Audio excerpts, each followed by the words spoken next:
channel! So for today's video, meron naman tayong bagong i-review product, and this is the Vodana Pocket Mini Flat Iron.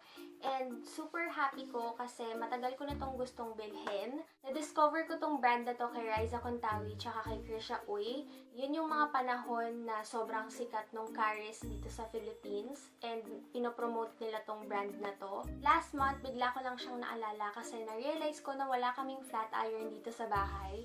Yes, wala kaming flat iron. Ang meron lang kasi kami dito sa bahay is blower tsaka curling iron, and sobrang bihira lang namin siyang bilhin. Kaya siguro si mama hindi na bumili ng flat iron para dito sa amin. So anyway, if you wanna know my thoughts about this product, then please keep on watching.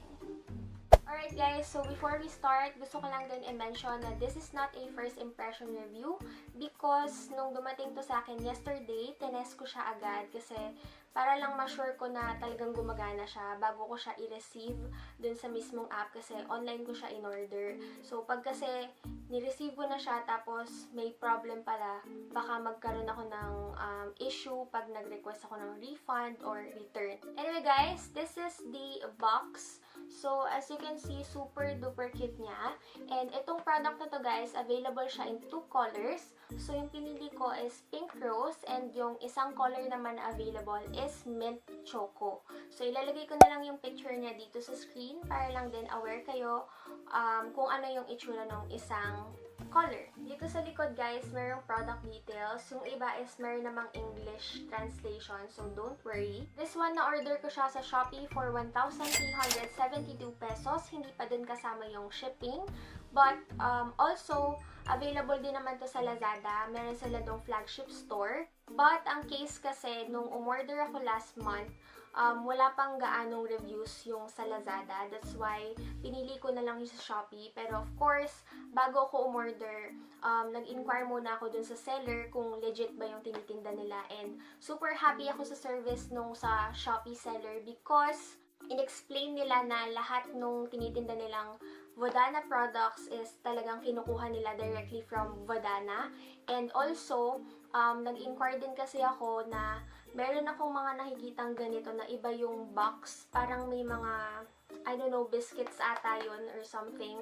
In-explain nila sa akin na yun yung last model. And then, nag-provide sila ng link wherein meron dong mga pictures, comparisons, kung ano yung mga binago nila, and so on. So, yeah, super helpful yon. And don't worry guys, kasi lahat ng links, ilalagay ko sa description box, of course, para din may reference kayo.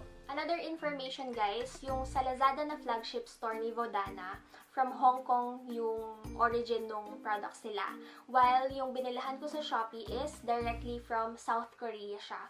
So, aside sa mga Vodana products, meron din silang sinesell na BTS merch, makeup, skincare, stuffed toy, mga ganon. Tapos, sobrang daming magagandang reviews do sa seller sa Shopee. That's why I decided na doon na lang ako umorder. Tsaka talagang tinulungan din naman niya ako nung nag-inquire ako sa kanya. I'm not really sure lang kasi if may difference ba if from China yung product. Kasi si Vodana is a Korean brand. Okay, so i-open na natin yung box.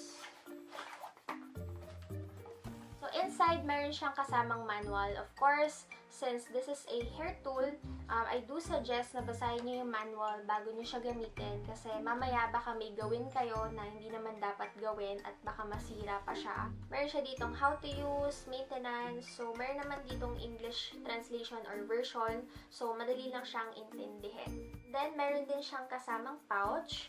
So, may magnet siya dito. Ayan. Dikit mo lang magkabila para mag-lock siya.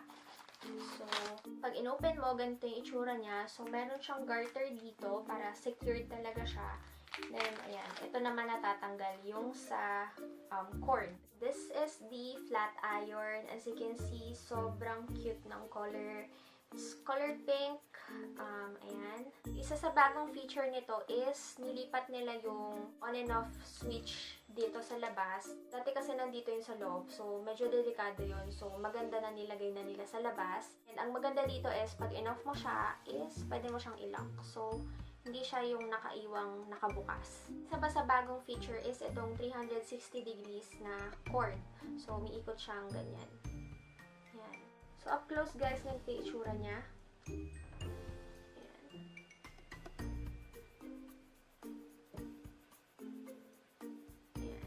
yung plug niya. So, kailangan mo ng adapter.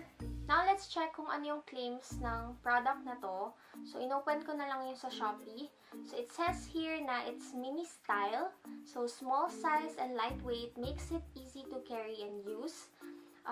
It also has a ceramic heat plate. Ceramic heat plate minimizes hair damage caused by heat during ironing. And lastly, free voltage, worldwide use with universal adapter. Plus points din pala dun sa pinagbilhan ko kasi meron siyang freebie na mask tsaka adapter. Ayan. Okay, now let's proceed with the demo. So, hinati ko na yung hair ko sa gitna. Ang gagawin ko na lang is dito straight and then dito naman is curly.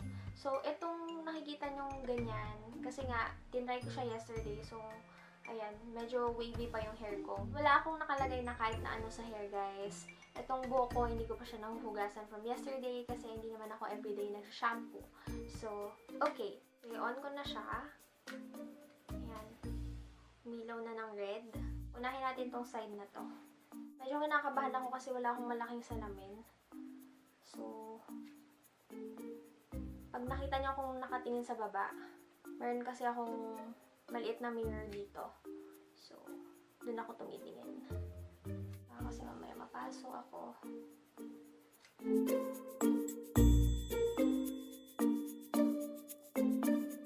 Smooth yung pag-glide niya sa hair, guys, kasi ceramic nga siya. Paload natin.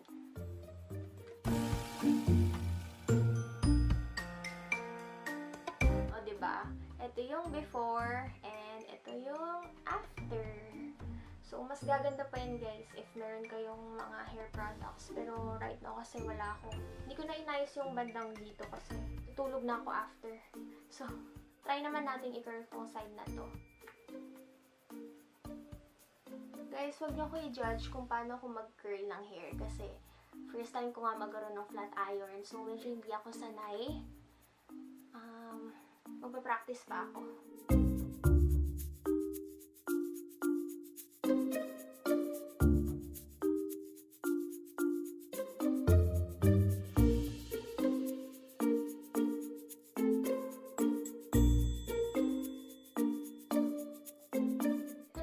Ko, guys, hindi ko na nilahat kasi gusto ko lang naman ipakita kung paano ko siya ginagamit. So again, please don't judge me kung paano ako mag-curl ng hair kasi nga, kailangan ko pa ng practice. Hindi pa ako ganun kasanay with flat iron.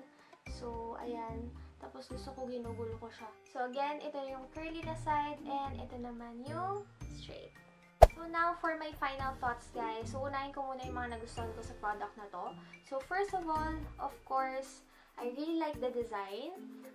Meron kayong 2 colors na pwedeng pagpilian. So, kung hindi naman gusto yung pink, meron naman yung blue. Gusto ko yung design niya, ang feminine niya tignan. Okay din yung ginawa nila na nilipat nila dito yung on and off switch instead na nasa loob. Kasi pag nasa loob, syempre mas prone na mapaso ka. Malaking tulong din tong rotating na cord kasi at least pag iniikot mo siya, sumasabay yung mismong iron. Aside from that, it's very lightweight. This is perfect for traveling kasi meron ka pang ganitong pouch. So, madali siyang isiksek sa luggage. Now, when it comes naman sa performance, guys, mabilis siyang uminit. Hindi mo kailangan maghintay ng matagal. Perfect din to sa mga nagmamadali.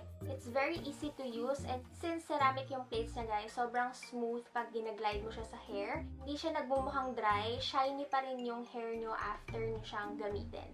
Mukha pa rin healthy yung hair mo. Okay, guys. So, nilobat yung battery ng cam ko and naghintay ako na at least 30 minutes para sure kong makakapag-record ako ng ayos. So, if nagbago yung itsura ko, pasensya na. Anyway guys, continuation tayo. So, meron lang akong isang, hindi naman siya totally negative comment about dito sa product ko to. But more of, siguro for improvement. Sana pwede nang i-adjust yung temperature. Kasi this one, guys, fix na yung temperature niya. So, hindi mo siya makukontrol. So, alam mo yun, pag kasi may option na pwedeng i-adjust yung temperature, at least matatansya mo kung gaano mo gusto kainit yung flat iron. Remind ko lang din kayo na itong part na to, pag ginagamit ko siya, medyo umiinit siya, pero hindi naman sobrang init na talagang mapapaso ka.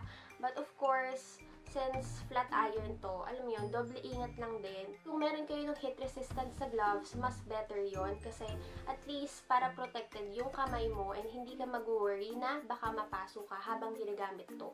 But overall guys, for me, sobrang na-enjoy ko tong flat iron na to.